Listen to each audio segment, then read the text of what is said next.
안녕하십니까. AP투자연구소 이세훈 전략팀장입니다. 오늘은 LG 디스플레이에 대해서 알아보도록 하겠습니다. 코드번호 034220이 되겠고요. 현재 시각은 2021년 4월 15일 목요일 3시 54분을 지나가고 있습니다. 이 내용들 앞서서 꼭 한번 읽어봐 주시면 감사하겠고요. 오늘 LG 디스플레이는 2.24%의 상승으로 마감이 됐습니다. 간략하게 이 종목에 대해서 좀 설명을 드리면, 이 회사는 LCD 패널과 OLED 패널을 생산을 해서 가전 제품이나 이런 이제 IT 기기를 만드는 업체에 공급을 하고 있습니다. 그래서 이제 LCD나 이런 부분들이 탑재된 모니터나 뭐 아니면은 TV 이런 부분들, 이런 이제 패널이 있으니까 우리가 이런 화면을 볼 수 있는 거고요. 요새는 이제 LCD에서 OLED를 탑재하는 그런 이제 IT 기기 제품들이 계속해서 늘어나고 있는 형국이고, LCD의 패널 가격이나 이런 부분들이 상승을 하게 되면서 전반적으로 LG 디스플레이의 수익성이 점차 개선되고 있는 가운데 작년 3분기에 흑자로 전환이 됐고요. 그 다음에 그 흑자가 4분기에도 이어졌고, 올해에도 이 흑자 기조가 계속해서 이어질 것으로 보고 있습니다. LCD 패널 가격이 상승하는 부분에 있어서는 뭐 DDI나 이런 주요 부품들이 공급 부족 사태를 겪게 되면서 LCD 패널을 만드는 데 있어서 뭔가 이제 좀 일부 차질이 생기고 있는 거죠. 그러다 보니까 이제 LCD 공급이 원활하지 않는 가운데 가격이 상승하는 이런 상황들이 생기고 있고, 그 부분들이 올해에도 계속해서 이어지는 가운데 LCD 패널 가격의 상승세는 지속될 것이다라는 전망이 지배적입니다. 여기에 더불어서 이제 OLED 산업의 성장성도 우리가 주목해서 봐야 되는 부분인 것 같은데요. 크게 이제 대형 OLED와 중소형 OLED가 있다라고 말씀을 드릴 수가 있습니다. 대형 OLED는 우리가 이제 TV에 들어가는 OLED를 말하는 부분이고, 이 OLED, 대형 OLED 부분의 최강자는 LG 디스플레이라고 말씀드릴 수가 있겠고요. 그리고 이제 중소형 OLED 부분도 있는데, 이제 중소형 OLED 부분은 우리가 이제 쉽게 말해서 스마트폰에 들어가는 이런 자그마한 IT 기기에 들어가는 이런 부분들이 있겠죠. 그래서 이 스마트폰 부분에 있어서는 LG전자가 이번에 스마트폰 사업을 접었죠. 그럼에도 사실 LG 디스플레이는 그렇게 큰 타격이 없는 게, LG전자 자체가 스마트폰이 그렇게 뭐 많이 팔린다거나 그러질 않았었거든요. 그래서 LG전자가 이번에 스마트폰 사업을 접음으로 인해서 고객사 하나를 잃었다라고 볼 수 있지만, 그 비중 자체가 크지 않았기 때문에 전반적으로 큰 영향은 없었고, 오히려 이제 고객사를 다변화하고 있죠. LG 디스플레이는 아이폰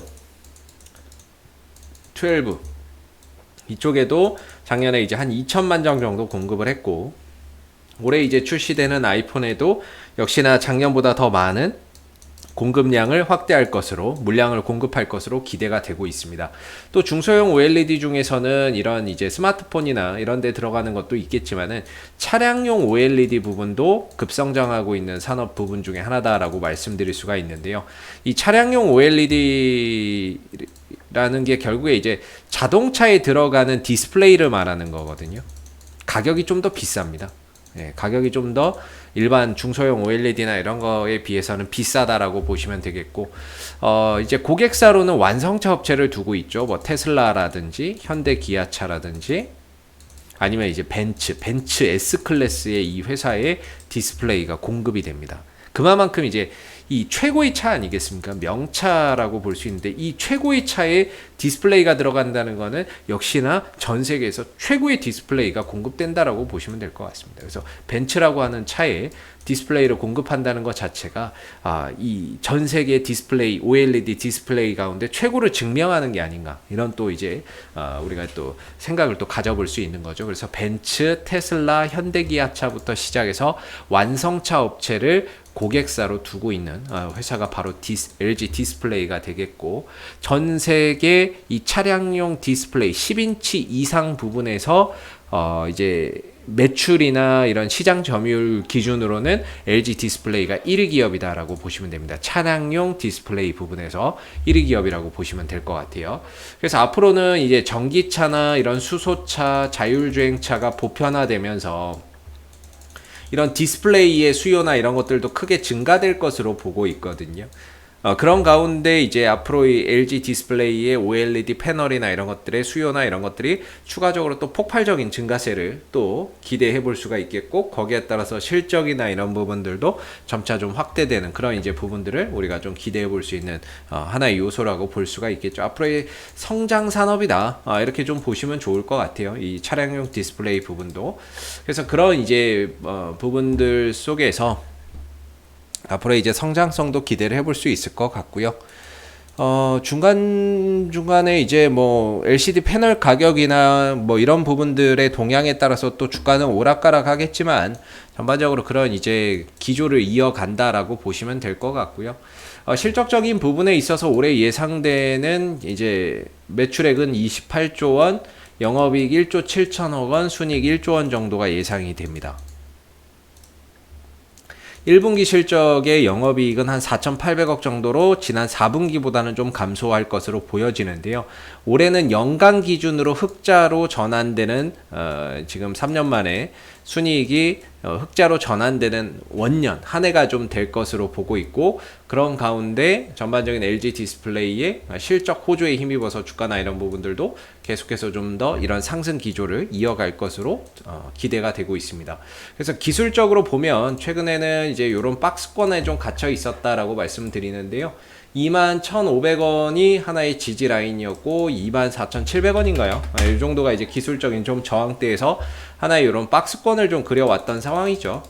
이 박스권 안에서 이제 오르락 내리락 하다가 외국인들이 다시 매수로 강하게 잡아주면서 이 박스권이 돌파가 됐고, 이후에는 또 외국인들이 매도하는 가운데 주가나 이런 부분들이 잠시 잠깐 또 숨고르기 흐름들을 이렇게 좀 거쳐갔던 상황입니다. 그래서 외국인들이 매도했던 시점과 주가 조정받는 시점이 거의 일치한다라고 보시면 돼요. 그래서 4월 7일부터 4월 8일, 9일, 10일, 12일, 13, 14일 하루 이틀 3, 4, 5, 6거래일 정도를 계속해서 매도를 쳤거든요. 이때부터죠.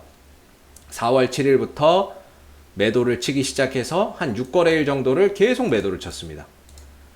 그래서 요 음봉이 대체적으로 좀 많았는데, 외인들 매도 흐름들을 보여주는 가운데 주가는 큰 힘을 내지를 못했었습니다.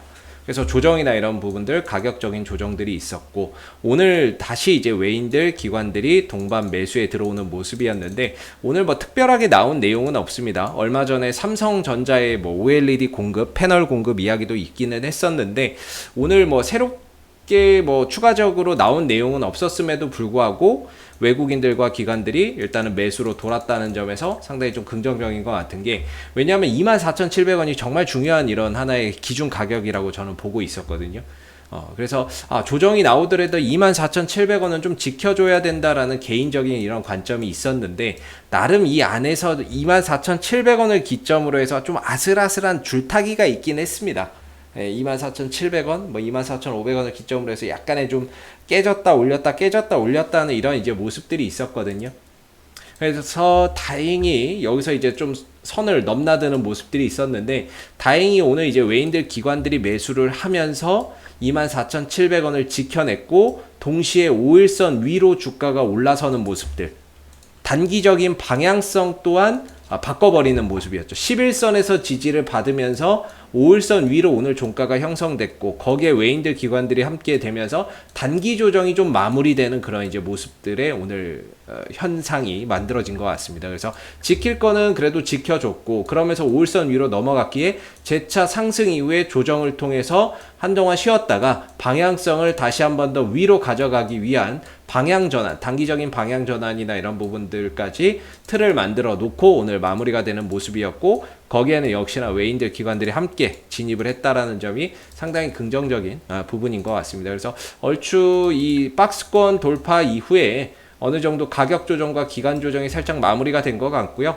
오늘 5일선 위로 다시 또 주가가 올라섰고 11선에서 지지도 받았고, 그런 만큼 재차 뭐 내일이나 다음 주에는 다시 한 번 더 조정 이후에 돌아나가는 이런 이제 N자형 파동 흐름 속에서 추가적인 상승 흐름들을 한번 기대해 볼 수 있고, 역시나 이 흐름 속에서는 외국인들의 매수가 꼭 동반이 되어야만 주가나 이런 부분들이 또 올라설 수 있는 거기 때문에요. 아래로는 24,700원 정도의 지지 여부를 계속해서 관찰하면서 내일과 다음 주에 외국인들의 매수세가 재차 좀 이어지는지, 연속적으로 이어지는지를 한번 잘 관찰해 보시면 좋을 것 같습니다. 자, 앞으로도 LG 디스플레이는 이슈가 생길 때마다 계속해서 리뷰 영상 남겨드리고 있으니까요. 구독과 좋아요 한번 눌러주시고 오늘 영상은 여기서 마무리하도록 하겠습니다. 감사합니다.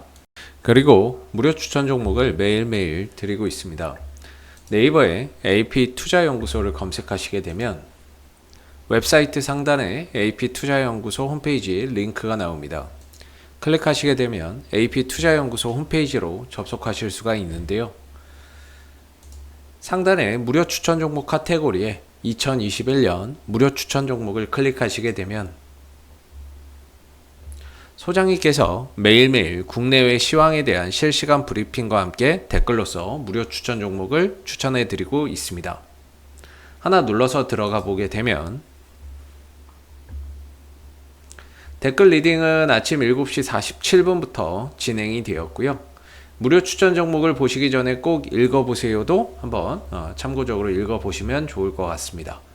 그리고 간밤에 있었던 미 증시에 대한 상승 또는 하락에 대한 이유도 이렇게 댓글로서 쭉 요약을 해드리고 있는 부분들이 되겠고요. 그리고 9시가 되게 되면 무료 추천 종목이 나오게 됩니다. 무료 추천 종목의 종목명, 그 다음 매수가, 1차 목표가, 손절가가 함께 제시가 되고요.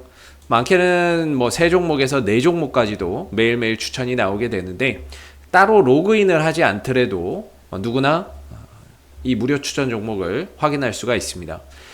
주가가 만약에 올라가게 되면 그 상승한 부분에 대해서도 이렇게 장중에 댓글로서 리딩을 해드리고 있고요. 반대로 또 주가가 하락하게 되면 그 하락한 부분에 대해서도 장중에 댓글로서 리딩을 해드리고 있기 때문에 무료 추천 종목이 필요하신 분들은 홈페이지에 오셔서 많은 도움 받아가시면 좋겠습니다. 감사합니다.